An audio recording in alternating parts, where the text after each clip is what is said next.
Hello everyone, welcome. My name is Vaaron, and today I want to talk about Insignia Bonuses.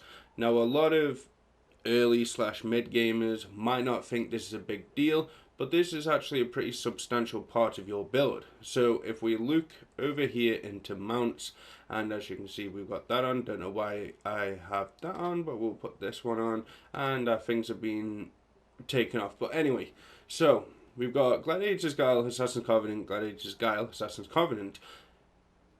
Now, you will need to pay attention to which mounts have which insignias. For example, you've got the Illuminated, Barbed, and a Universal. Any insignia can go in that Universal, but the ones that you want to look out for are the other two, because there are specific insignia bonuses here that you're going to want to pick up. So, I'm only going to speak for DPS, but there's a couple here that you can choose.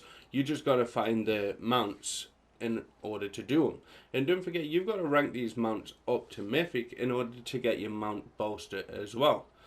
So, the Warlord's Inspiration only if you are using a Fighter Companion. If you've recently switched from a Fighter Companion to an Augment, make sure you do not have on Warlord's Inspiration, because your Summon Companion gains 20% more damage. Augment Companions do not do damage, so you're kind of wasting a couple of slots there. Okay, so you could go with Combatant Maneuver. Maybe if you're a Wizard, Warlock, something that can control the enemy, because whenever you control an enemy, you gain 2500 combat advantage damage for 10 seconds. Again, it's not much. I don't know if people use these specifically. I know a lot of people use the Assassin's Covenant and the Gladiator's Guile, and this one I usually have the Neverwinter Lion in, and we have a Shepherd's Devotion usually. But let's keep going down. What others could you possibly use? Now, don't forget, all these insignias you can pretty much get from looting chests as you go on your adventures, and you'll get green, maybe blue insignias, which will go into these slots. And if we look at the stats of these insignias, they're pretty substantial. So at legendary, it's 300 power for a dominance, 160 combined rating and 340, and for brutality it's power, combined rating again, and crit severity. Now these are only at legendary. If we were to refine these, we've got nearly double them stats. So we've got 750 power, 400 combined rating. No, we've got over double, sorry, and 750 forte. So we can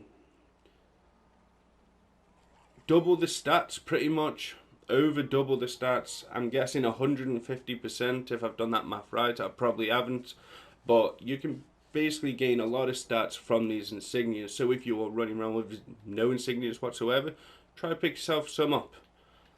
Now, in the early game, these don't matter. I'd just say get some insignias to raise your item level, but there's a lot of useful bonuses here. As I said, Assassin's Covenant, you're going to need 1 Regal and 2 Enlightened. And then if we keep going, you can put Cavalry's Warning on. Whenever you activate a mount combat power, you gain 2000 to all of your ratings for 10 seconds. You will need a Crescent, a Barbed, and an Enlightened. Now, if let's say you want Cavalry's Warning, you've got to get the mount that gives you Cavalry's Warning. So what did I say it was? I said Crescent, Barbed, Enlightened, was it? Crescent, Barbed, Enlightened.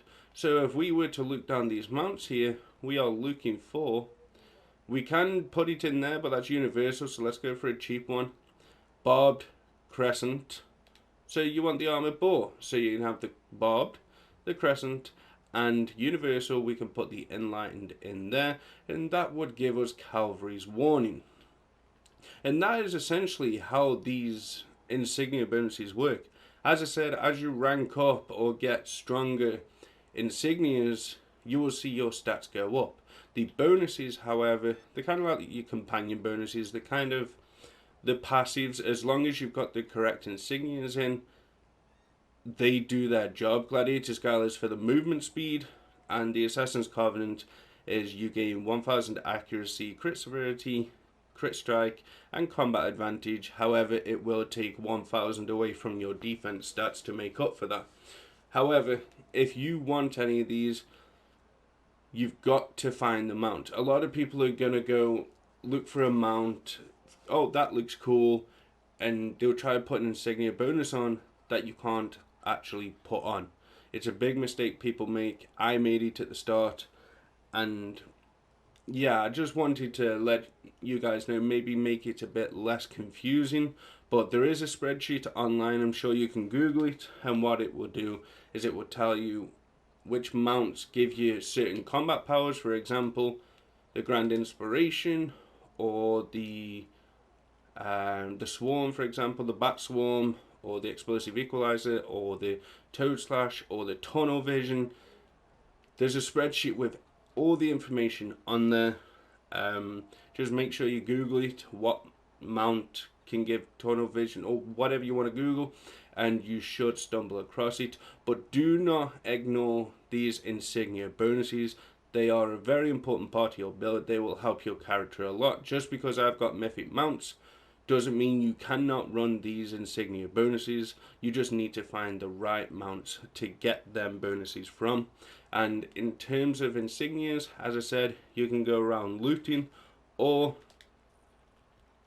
if we click mounts on the trade house here, just search green, because I know people don't have a lot of AD, and you're looking at 1.4k for a Regal Dominance, which will give you power and forte. Again, these are not meant for end gamers. This video is more catered to the early gamers who've probably just started playing, or the mid gamers who maybe are a bit confused when it comes to insignia bonuses. But all they are, guys, is essentially companion bonuses, but you have to have these specific insignias slotted. And I hope this video has helped you out. If it has, please leave a like. It really helps the channel out a lot. And consider leaving a subscribe. I appreciate all the support you guys give me each and every day. Thanks for watching. I'll see you guys in the next one.